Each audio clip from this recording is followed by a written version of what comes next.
लोगों को अक्सर भ्रम हो जाता है कि अध्यात्म और यथार्थ इन दोनों में जमीन आसमान का अंतर है।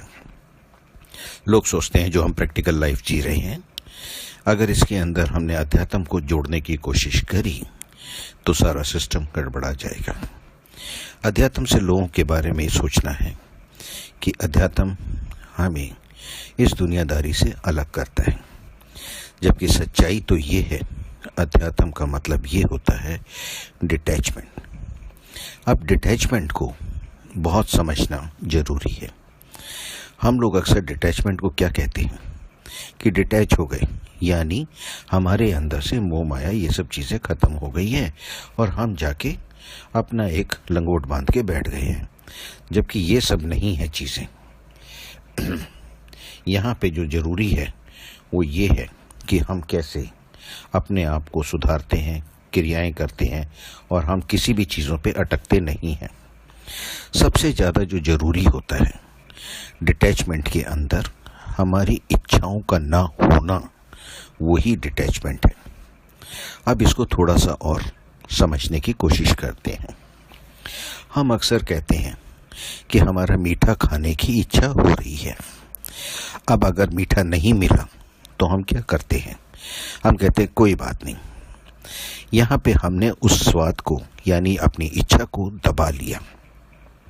जब हमने दबा लिया तो जब भी मीठा मिलेगा, ओ वाह, बहुत देर से मैं इसकी प्रतीक्षा कर रहा था, ऐसी हम लोग स्टेटमेंट दे देते हैं। यहाँ पे जब ये स्टेटमेंट आई, इसका मतलब आपके सबकॉन्शियस लेवल पे उस क्रिया को करने के लिए बहुत ज़्यादा तीव्र इच्छा थी।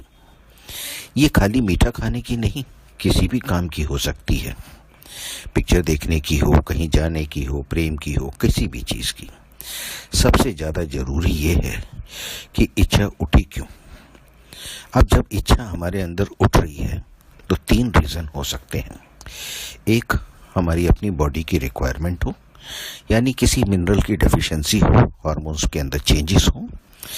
दूसरी चीज़, हमारे को उस चीज़ की लत पड़ गई हो, आदी हो गए हो। और तीसरी, एक्सटर्नल, यानी हमने कोई मेडिसिन खाई, हमने कोई मूवी देखी या अड़ोस पड़ोस के अंदर किसी ने कोई तारीफ करी या कोई बात हुई तो हमारे अंदर इच्छा उत्पन्न हो गई। अब ये तीनों ही चीज़ें हमें यहाँ पे अध्यात्म के अंदर सिखाती हैं कि हमारे को कोई इम्पैक्ट नहीं होना चाहिए। नंबर 1। नंबर 2, ये इम्पैक्ट नहीं होने पे हम इस संसार में बहुत बेटर तरीके से परफॉर्म कर सकते हैं। कैसे? अब इसको समझने की और कोशिश करें। लेट अस से कि हमने दवाई खाई है। अब दवाई खाई है तो हमारे अंदर कुछ ना कुछ केमिकल चेंजेस हुए हैं। अब जो केमिकल चेंजेस हुए हैं तो बॉडी के अंदर किसी चीज़ पर्टिकुलर विशेष की हमारे अंदर डिमांड खड़ी हो गई। अब उस डिमांड को पूरा करने के लिए हम हाय तौबा मचा रहे हैं।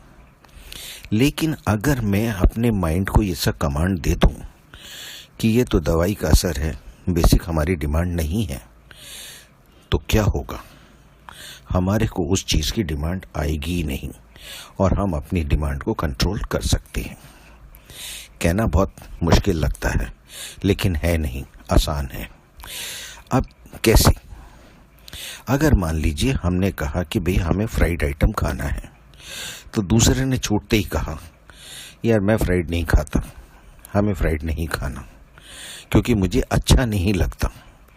अब ये मुझे अच्छा नहीं लगता या बुरा नहीं लगता, ये हमने तुरंत कैसे रिस्पॉन्स किया? किसी ने कहा यार फास्ट फूड खाते हैं या चाइनीज़ खाते हैं या कोई और डिश खाते हैं, तो आपने छूटते ही मना कर दिया कि नहीं, मैंने नहीं कभी खाया, ना ही मेरा कोई टेस्ट डेवलप है। अब इसके बारे में जब ये चीज़ें आपने कहीं, यानी आपके माइंड को एक कमांड है कि हमने फास्ट फूड या जंक फूड नहीं खाना, तो क्या हुआ? जैसी जंक फूड की बात आई तो आपने तुरंत मना कर दिया। अब ये कैसे हुआ? हमारे माइंड के अंदर डेटा है कि हमने जंक फूड नहीं खाना, और जंक फूड आया तो माइंड ने तुरंत रिस्पॉन्ड किया। इसी तरीके से अगर मैं अपने अंदर ये कमांड दे दूं कि हमें ये चीज़ें या कोई भी चीज़ की डिज़ायर नहीं है, तो क्या होगा? वो चीज़ होने पे, चाहे वो शारीरिक हो या किसी बाहरी असर हो या किसी को देख के हो, हम उस चीज़ की डिमांड करेंगे ही नहीं। ये सारा खेला हमारा किस चीज़ का है? सारा खेला हमारा माइंड का है।